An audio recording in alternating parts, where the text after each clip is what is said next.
Donc, arrive le 17 octobre, les Olympiens reçoivent le FC Nantes qui, depuis le début de la saison, aligne victoire sur victoire. Arrive alors le 26 mai et la confrontation face au Milan AC en finale de la Coupe d'Europe des clubs champions.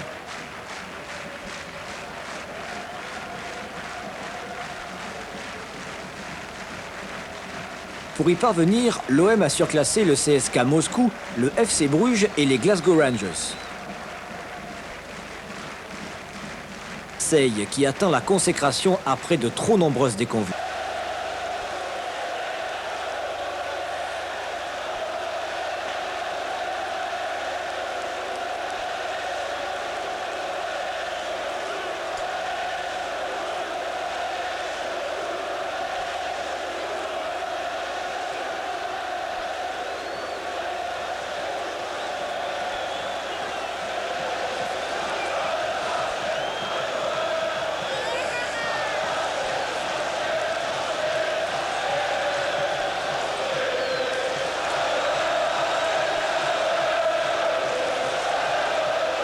Finale sans saluer le comportement exemplaire des supporters marseillais.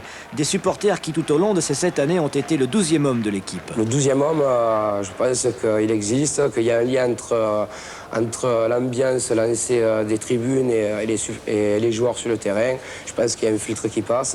Et le 12e homme, je pense qu'on l'a mérité et on est le 12e homme. Mais comme je vous le dis et le redis, c'est un travail d'ensemble. Hommage aussi aux innombrables spectacles qui ont redonné une âme au Vélodrome. Les spectacles, tout se monte à base d'équipe.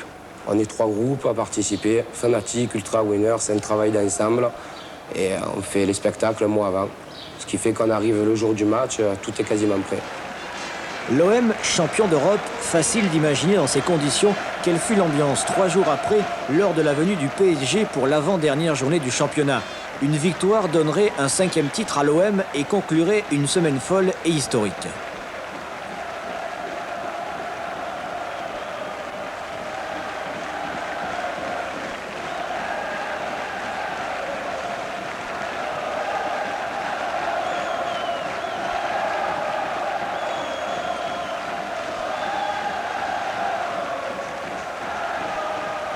Le monde entier et le stade Vélodrome est devenu un de ces lieux mythiques où l'on vient en pèlerinage.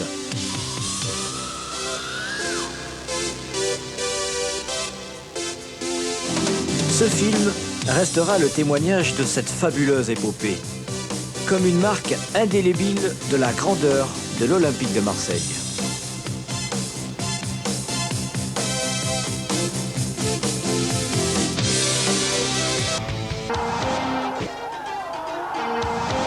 Point commun des dernières confrontations entre les deux clubs, des stades pleins à craquer. Sur le terrain, ils vont tous. Une affiche qui nous a fait vibrer, qui vous a fait vibrer ces dernières années, Jean-Michel.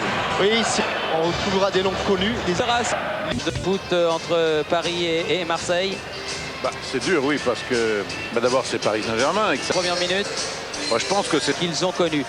C'est terrible ce qui est arrivé à l'Olympique de Marseille, mais est-ce qu'on... Qu'ils soient prêts à... Face aux Parisiens, 750 supporters de l'OM ont embarqué dans ce train spécial pour partir à l'assaut de la capitale. Paris, où les attendait un comité d'accueil plutôt musclé.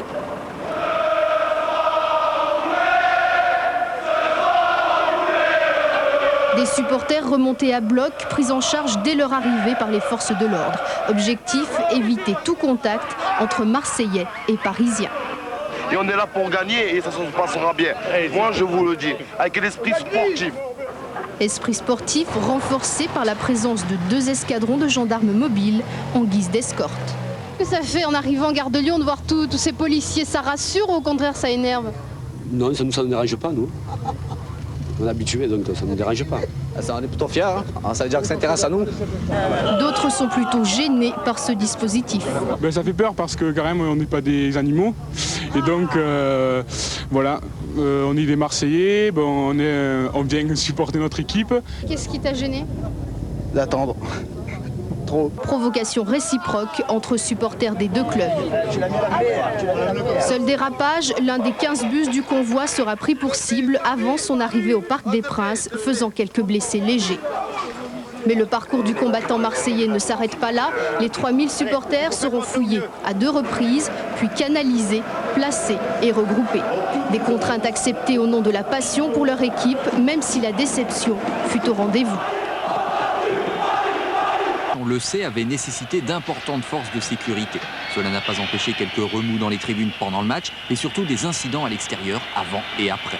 9 policiers blessés, 2 hospitalisés, 9 arrestations, des bus marseillais attaqués, des Marseillais qui pourtant semblaient bien encadrés et canalisés. Toujours se demander ce qui se serait vraiment passé si le PSG n'avait pas gagné.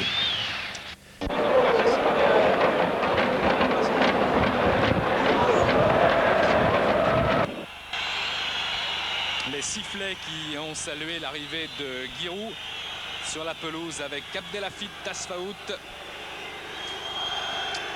Giroud qui nous disait tout à l'heure, hein, Denis, que c'était moins sévère qu'habituellement. Il sentait qu'il avait moins d'agressivité contre lui, que ça se calmait un petit peu. Oui, oui, c'est moyen quand même. En tout cas, il a une enrichissante pour Monsieur Saul qui a fait son retour en France avec un match 2D2 Saint-Étienne-Valence. En coupe Orange-Toulon, il a retrouvé totalement l'esprit français, a-t-il dit avec un grand sourire. Et puis Rennes en première division, là c'est son grand retour. Il n'avait pas arbitré Marseille depuis un Marseille-Angers. Regardez les belles couleurs et le lâcher de ballon dans ce stade Vélodrome. Sur les images de Jean-Paul Jaude. Un vrai beau public de football. Hein. Et quand on voit le stade, comment ça s'améliore, les travaux, ça a fait un véritable récupère. Au 26 décembre, il espère faire le... Bonsoir à toutes et à tous, nous sommes à Marseille dans un stade Vélodrome bien garni pour assister dans quelques instants au match vedette des quarts de finale de la Coupe de France qui va opposer le leader de la 2e division, l'Olympique de Marseille, à une équipe qui se bat pour assurer son maintien, Lille. Bonsoir Jean-Michel. Bonsoir. C'est vrai que c'est un match dans le stade Vélodrome. Et le stade Vélodrome, vous l'apercevez tel qu'il se présente actuellement, vous l'aurez compris, on est en plein travaux, on prépare la Coupe du Monde 98, des travaux qui dureront plusieurs mois et les virages Jean-Bouin ont été détruits, ce qui oblige les Marseillais à changer de vestiaire et à être dans le vestiaire visiteur. La composition des équipes, côté marseillais, une absence, le jeune espoir Olivier Chouafni qui est blessé. Olivier Chouafni qui est la véritable révélation de l'Olympique de Marseille cette saison. Il est absent, il sera remplacé par un autre jeune, c'est Ludovic Azua. Et puis le retour d'un ancien, Manu Amoros, ils sont là les anciens, avec, que vous avez vu, Tony Cascarino, Ferrer, Nino et Marc Libra, le meilleur buteur marseillais. Et dans cette touche qui n'est pas mal non plus. Coupe de France, oui, je sais que vous avez tiqué un petit peu sur la présence de Jean-Marc Ferreri ou de Galtier. Ce sont des titulaires en puissance et c'est vrai que beaucoup de clubs de première division souhaiteraient avoir des joueurs qu'elle met sur le terrain. Alors que les joueurs s'apprêtent à rentrer sur la pelouse, côté lillois, Jean-Michel Cavalli a décidé d'aligner une équipe assez offensive avec 3 attaquants, un absent également d'Indeleu. Indeleu est absent. Mais Jean-Michel Cavalli a laissé Amara Simba sur le banc de touche. Il comptera sur l'efficacité de Colo, de Jason Boutoy ou de Jean-Claude Nanon. Lui, il est chargé de la Coupe de France. Et voilà les joueurs qui rentrent sur la pelouse du Vélodrome. Belle ambiance encore aujourd'hui au Vélodrome. Le nouveau stade, le stade en travaux contient environ 28 000 personnes et ils sont 20 à 25 000. En cette fin d'après-midi, un petit Mistral rafraîchissant, mais il fait plutôt bon. L'arbitre de la rencontre, c'est monsieur Pascal Garibian de la Ligue de Paris. Assisté à la touche de messieurs Pierre Prochemort et Alain Augu. Deux équipes Hervé qui sont bien sûr préoccupées les 2 derniers jours. La priorité pour chaque match comme ça d'une finale de Coupe de... Le stade Vélodrome qui explose sur ce penalty transformé par Nino Ferrer. Premier qualifié pour les demi-finales, Olympique de Marseille qui... Oui, c'est vrai. Était monté. Pour moi, même morphologie, mais c'est Hernandez qui marque ce but. Et il va des buts. Oui. S'il vous plaît. Non, avec Marcel Bib. Responsable des supporters de l'OM, notamment ceux des Virachim, de se calmer, de retourner dans votre tribune, ça ne sert à rien. Si ce n'est de suspendre le... pour assister à un match de football et non pas pour assister à un spectacle comme ceci.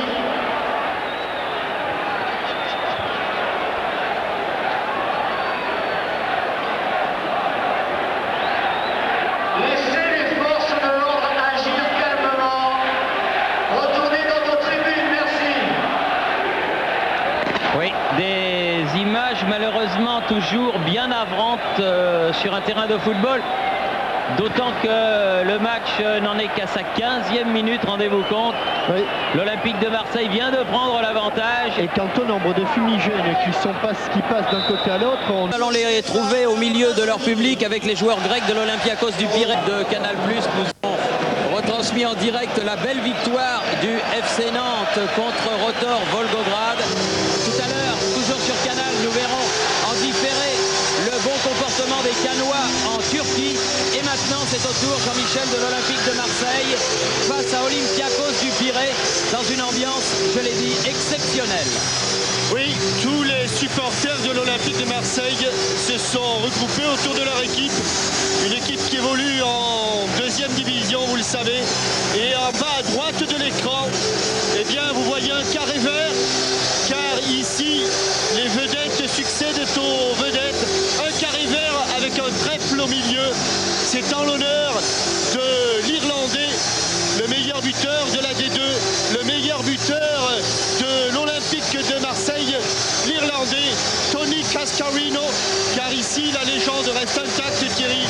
Splendide maillot de l'Olympique de Marseille, la championne du monde, la championne olympique, la championne d'Europe, le porte-drapeau de l'athlétisme français. Pour un but tout en finesse de l'Irlandais.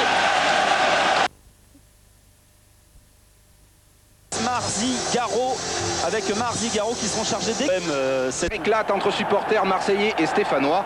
L'intervention des forces de l'ordre rétablira le calme quelques instants plus. Et puis ici, ça s'est bien passé sur la pelouse, ça s'est moins bien passé dans les tribunes avec des incidents entre supporters marseillais et stéphanois qui feront 3 blessés puisque d'incidents plus graves. On a beau être indigné, condamner sans relâche la violence des supporters, transformer les tribunes en camps retranchés, rien n'y fait. Le mal semble incurable. Hier soir, des incidents très brefs ont opposé les supporters stéphanois et marseillais. Résultat, 3 blessés et des images toujours aussi insupportables. Fier d'être violent paraît être aujourd'hui le nouveau slogan, et ce malgré une imposante présence des forces de l'ordre. Plus rien. Dans les tribunes des Winners, j'ai suivi Renaud parce que c'est vraiment sa passion, l'OM. Le RC Lens aussi d'ailleurs, dont il aime bien le public, il a sympathisé avec pas mal de ses membres. Et il suit à chaque fois les matchs dans la tribune des Winners. Les Winners sont dans la tribune sud, juste au-dessus des Ultras. De l'autre côté, il y a les Yankees, tout le monde se renvoie les chants, ça donne un spectacle magnifique au stade Vélodrome. Ça tombe bien, on était avec les Winners qui fêtaient leur 9e anniversaire. C'est parti d'une bande de copains qui se connaissaient au lycée Victor Hugo. Il y a Camille qui joue le chef d'orchestre, Rachid s'occupe de la sécurité. Au tambour, on trouve Marc, Philippe, Kevin, et tout ça sont les copains de Renaud. On va les rencontrer. Hommage au public marseillais. 2 heures avant le match, dans une brasserie du Prado. Renaud, rendez-vous avec Olivier, un supporter de la tribune sud, qui lui réserve toujours ses billets. Renaud met un point d'honneur à acheter ses places pour l'OM, lui, le petit parisien. J'ai vu la plupart des matchs de Coupe d'Europe en 92, 93, tout ça. J'ai vu toutes les vedettes qui allaient à l'OM pour briller dans la tribune officielle, primées devant les caméras, qui désertaient et qui commençaient à cracher sur l'OM. Alors moi j'ai dit, d'une équipe qui m'a fait rêver comme ça pendant de si belles années, je les soutiens en adversité, les vrais supporters c'est ça. Et alors quand ils étaient en D2, des soirs d'hiver, je descendais de Paris en avion pour aller voir OM Amiens, OM Luan-Cuiseaux devant 3000 ou 4000 personnes. Et un jour les Winners ils sont venus me chercher au stade, au quart de virage. Tu veux venir avec nous? Je dis bah j'aimerais bien, ouais. Ils me verraient bien avant de prendre. Mais je peux pas courir, moi. J'ai une cage thoracique de poisson rouge. Je me prends 3 paquets par jour. Je bois 25 ricards quand je suis dans la région. Et j'y suis souvent. Les papiers, là.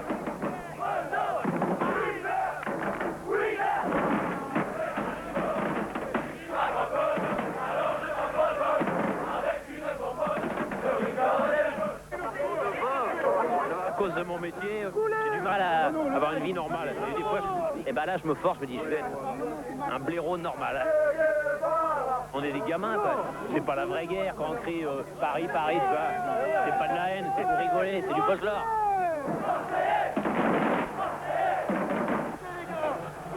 Bémol dans la soirée, but d'Auxerre.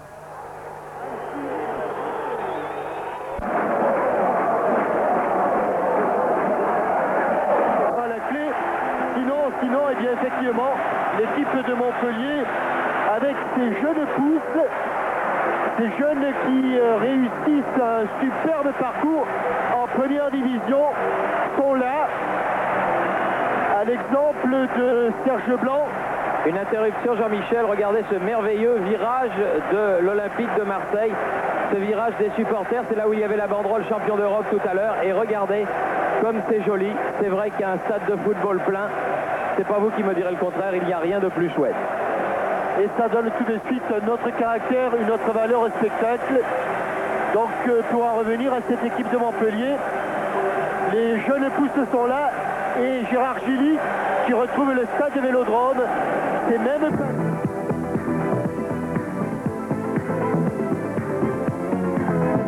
Bonsoir et bienvenue au stade Vélodrome de Marseille pour cette demi-finale attendue, je dirais, par tout un peuple, par toute la France du football.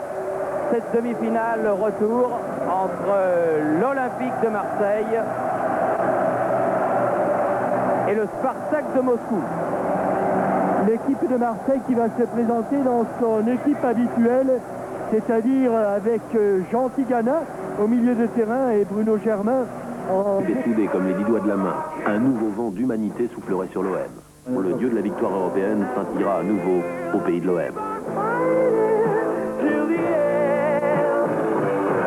Moment d'incertitude, risque d'avoir des petits problèmes aujourd'hui si elle n'arrive pas à hausser le rythme et à débattre.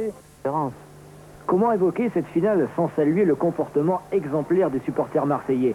Des supporters qui tout au long de ces 7 années ont été le 12e homme de l'équipe. Le 12e homme, je pense qu'il existe, qu'il y a un lien entre l'ambiance des tribunes et les joueurs sur le terrain. Je pense qu'il y a un filtre qui passe. Et le 12e homme, je pense qu'on l'a mérité et on est le 12e homme. Mais comme je vous le dis et redis, c'est un travail d'ensemble. Hommage aussi aux innombrables spectacles qui ont redonné une âme au Vélodrome. Les spectacles, tout se monte à base d'équipe. On est 3 groupes à participer. Fanatique, Ultra Winner, c'est un travail d'ensemble. Et on fait les spectacles un mois avant. Ce qui fait qu'on arrive le jour du... Votre attention, s'il vous plaît. Monsieur Francis Di Giovanni. Je vous le disais tout à l'heure, donc les supporters font la grève. Je crois qu'à ma connaissance, c'est une grande première en France, hein, Jean-Michel. Enfin, ils font la grève, mais ils sont là, Thierry, oui. Car ils sont dans la tribune en face, là-bas. Ils ont déserté leur virage nord et leur virage sud. Mais ils sont regroupés là, vous voyez qu'il y a quand même une belle chambrée, puisque le stade contient 65 000 personnes. Là, on peut considérer qu'il y a 25 000 à 30 000 personnes quand même pour cette rencontre. Et le Nord et le Sud s'est rencontré au centre pour supporter l'Olympique de Marseille, qui joue une carte importante ce soir, puisque, on le sait, l'Olympique de Marseille est éliminé de la Coupe de la Ligue, et que les Marseillais, comme le disait Laurent Blanc, ils n'ont rien gagné, et que pour eux, la Coupe de France représente quelque chose de très important. Exactement. Alors, je vous l'ai dit au début de cette soirée, les supporters sont très remontés contre le président délégué, M. Roussier. Du reste, François Lanaud nous montrera très certainement une banderole qui se passe de commentaires et qui se trouve derrière un but et qui dit bien ce qu'elle veut dire. Du reste, une délégation de supporters avec toutes les actions de supporters. Vous la voyez, cette banderole Roussier démission. Ils sont donc bien remontés contre le président délégué. Ils sont venus dans le rond central avant la prise d'antenne pour dire aux spectateurs ce qui se passait exactement. Et ils sont vivement mécontents car Serge Marchetti, donc, qui a effectué un très beau travail en s'occupant des supporters, a été démis de ses fonctions. Et ils ont l'impression un peu d'être considérés comme 40 000 criminels puisqu'on leur a mis un homme venu de Paris qui est de la brigade criminelle pour s'occuper d'eux. Alors ils sont évidemment pas très contents et du reste, la fin de leur communiqué se passe de commentaires. Dorénavant, disent-ils, la conscience marseillaise est réveillée. Nous sommes plus que jamais la voix, le cœur et les bras de la ville qui nous a vu naître et grandir. Ce soir, c'est la victoire de l'OM. Ce soir, c'est la victoire de Marseille. Ça se passe de commentaires et on va essayer d'en avoir des commentaires avec Vincent Hardy. Si vous pouviez demander un petit peu à Roland Courbis ce qu'il en pense. Oui, c'est prévu, Thierry. Écoutez, Roland Courbis n'est pas encore sorti des vestiaires. Ses joueurs viennent d'entrer sur la pelouse et je l'attends. Et alors, je vous fais signe dès qu'il arrive. Ce que l'on peut dire, c'est que c'est peut-être le point d'orgue d'un contentieux qui dure depuis pas mal de temps, Thierry. puisque c'est vrai que entre les supporters d'un côté et le président délégué de l'autre, le courant n'est jamais véritablement passé, que bien, cette saison il y a eu plusieurs points d'accrochage. Je vois que Vincent est à côté de Roland Courbis. Voilà, merci Jean-Michel. Roland, est-ce que c'est la première fois que vous voyez le vélodrome comme ceci, à savoir virage nord, virage sud vide? Non, quand il était en construction, on avait soit le virage nord, soit le virage sud. Mais là, bon, peut-être qu'ils reconstruisent le stade sans nous avoir avertis. Votre sentiment sur cette affaire? Ok. Vous avez le sentiment quand même de jouer un petit peu sur terrain neutre ou pas ce soir, Roland? Non, il n'y a pas de terrain neutre. Merci.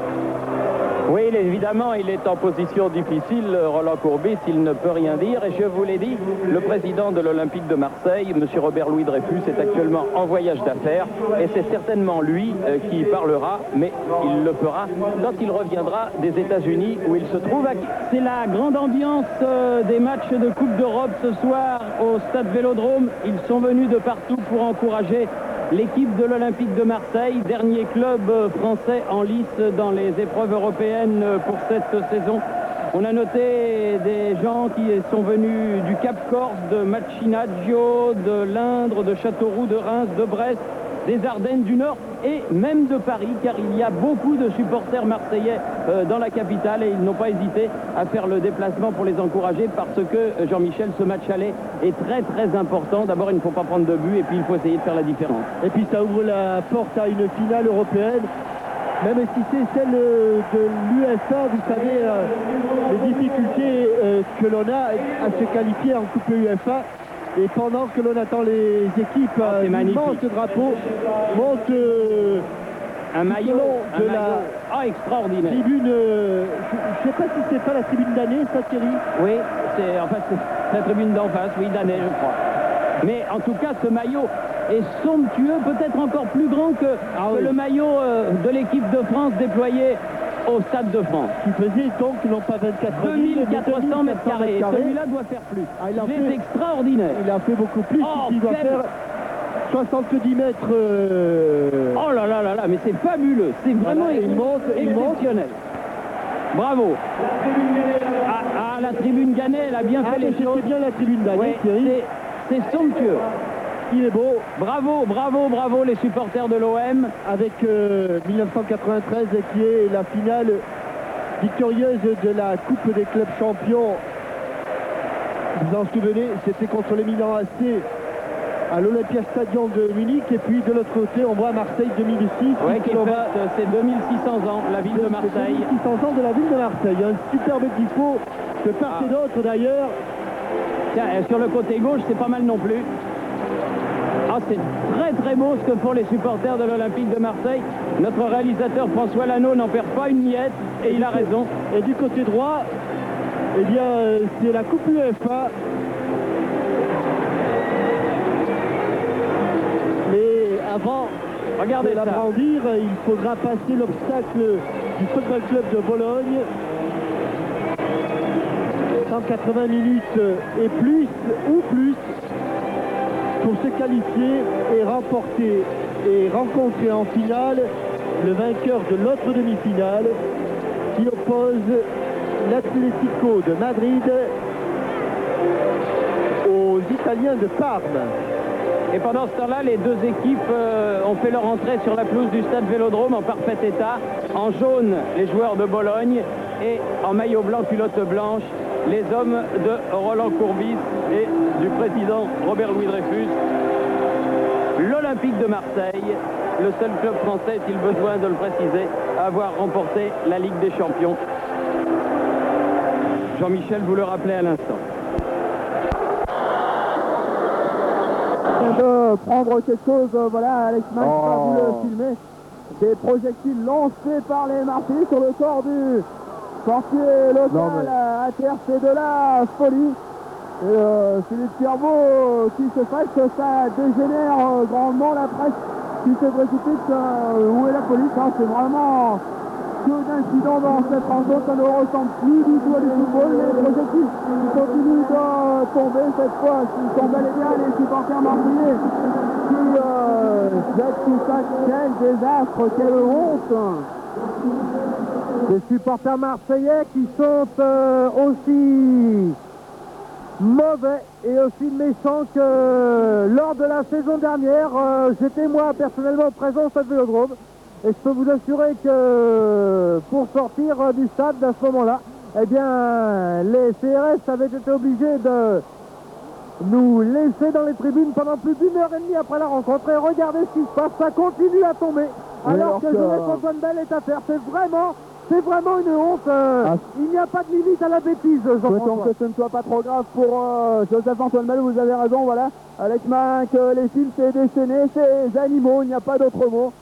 Et souhaitons que le portier stéphanois ne soit pas grièvement blessé, cela perturberait toute la rencontre, mais effectivement quelle honte, nous n'avons pas assisté des choses comme ça sur un terrain de football. Que font ces gens dans ces tribunes, ces animaux, les joueurs phocéens qui sont tout à fait fair play, qui essaient de leur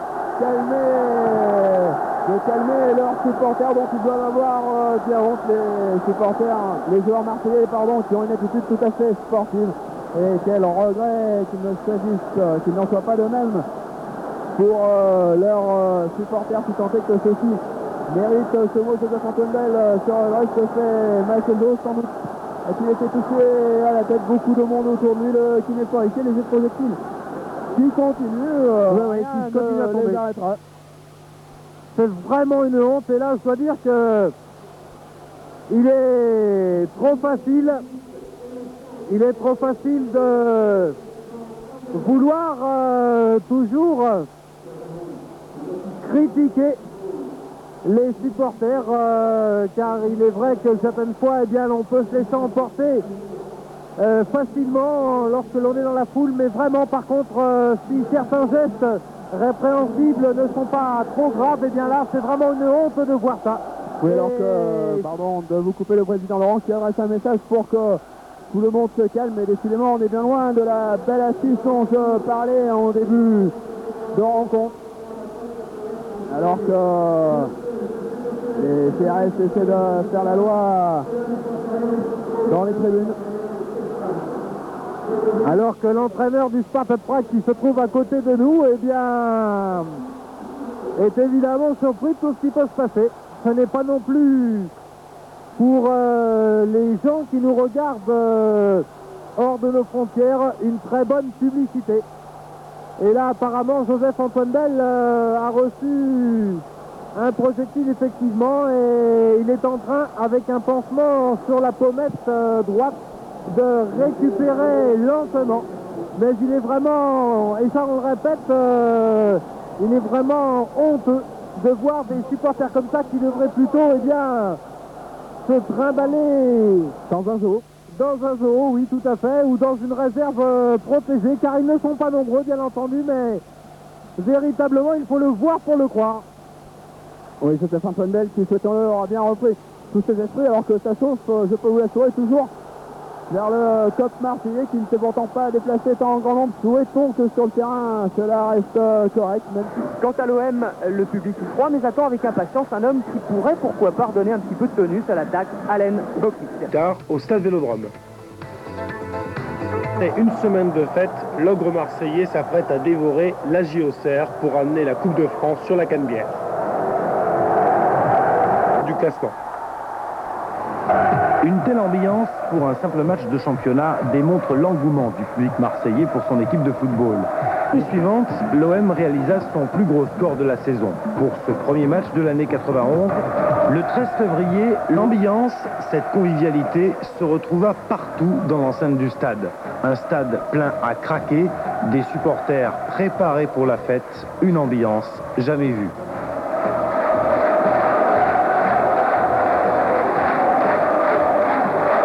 Mais plus près était le match, il y eut moins de pression ce 24 avril.